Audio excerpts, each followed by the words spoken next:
rin po ang isang lalaki matapos po nitong nasagasaan po ang humarang na pulis na nagsasagawa po ng checkpoint po sa barangay Cacaritan, San Carlos City, Pangasinan.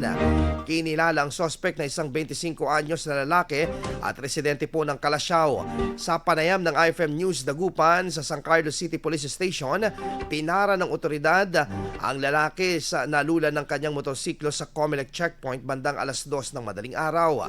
Sa halip na tumigil ang suspek, diretso umano nitong nagmaneho at nagalusan pa ang pulis na humarang dito.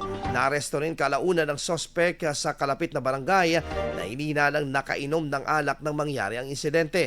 Kasalukuyan lang nagpapagaling ang pulis na nagtamo ng pasa at galos sa nasabing insidente habang na-turn over naman ang suspek sa korte na kinasuhan ng direct assault, resistance and disobedience to a person in authority na may kaukulang piyansa. IFM News. IFM News. IFM News.